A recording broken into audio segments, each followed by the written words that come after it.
Sulwe by Lupita Nyong'o, read by Miss Sophia.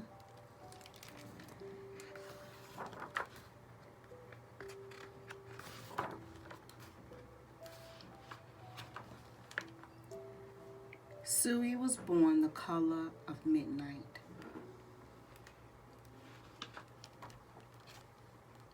She looked nothing like her family, not even a little, not even at all.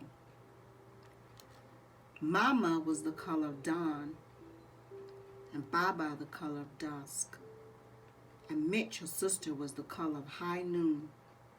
Hardly anyone at school looked like Sulwe either.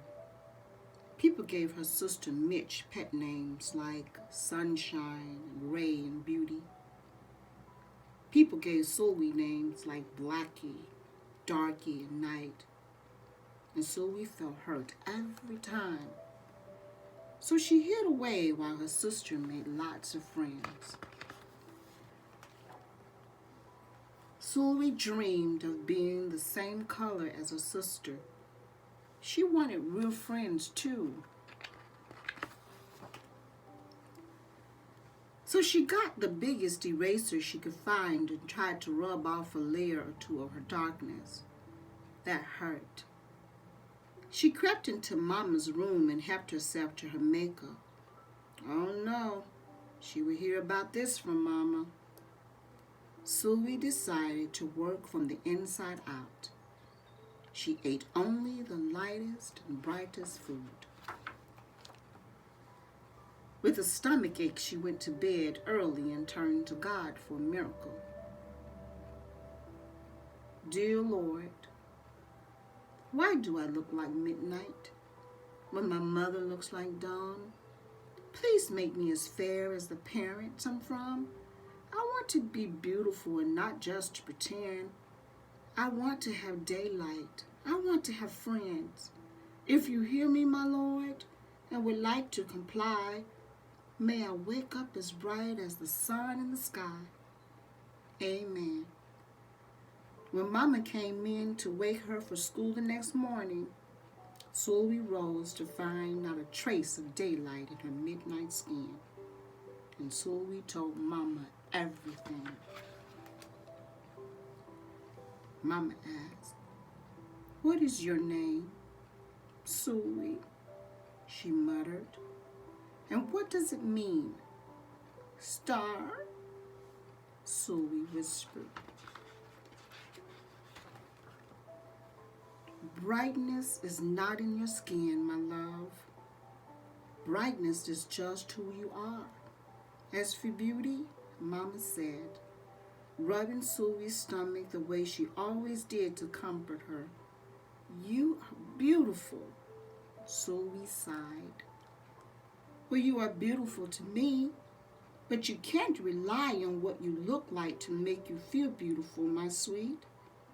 Real beauty comes from your mind and your heart.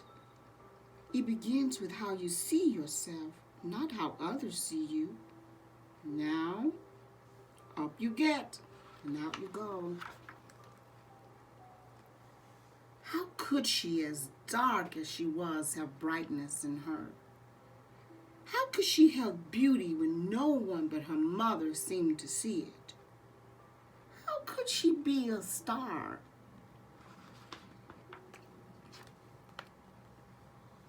That night, a shooting star appeared at Sulwe's window.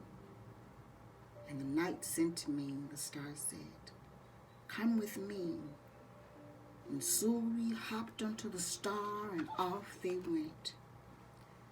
"Long ago, at the beginning of time," said the star, "there was night and day, and they were sisters. They loved each other very much, but people didn't treat the sisters the same.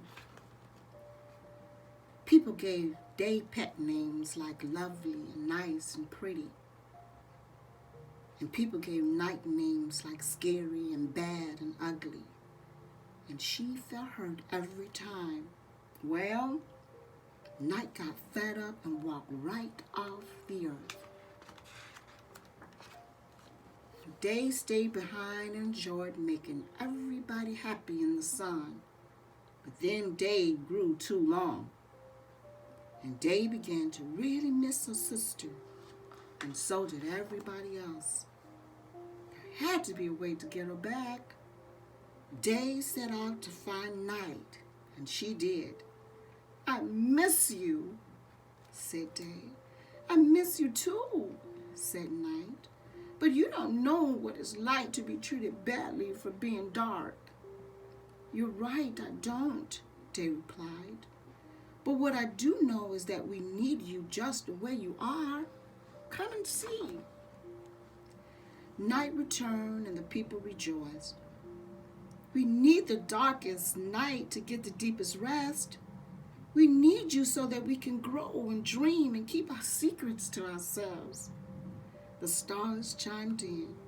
"Brightness isn't just for daylight. Light comes in all colors, and some light can only be seen in the dark." While day had a golden glow, with night everything had a silver sheen, elegant and fine. Day told her sister, "When you are darkest and when you are the most beautiful, and it is when you are most you." Could it be that night did not need to change, not even a little, not even at all? Now that night and day were back together, a little bit of night returned to day in the form of shadows, and a little bit of day returned to night in the form of moonlight. And they were inseparable from that moment on, and promised to celebrate the brightness in each other whether people chose to see it or not. "You see," the star explained, "we need them both on their sunniest day and their darkest night, and every shade in between.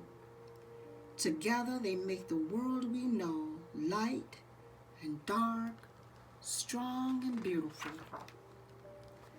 Sulwe rose the next morning beaming. There would be no hiding anymore.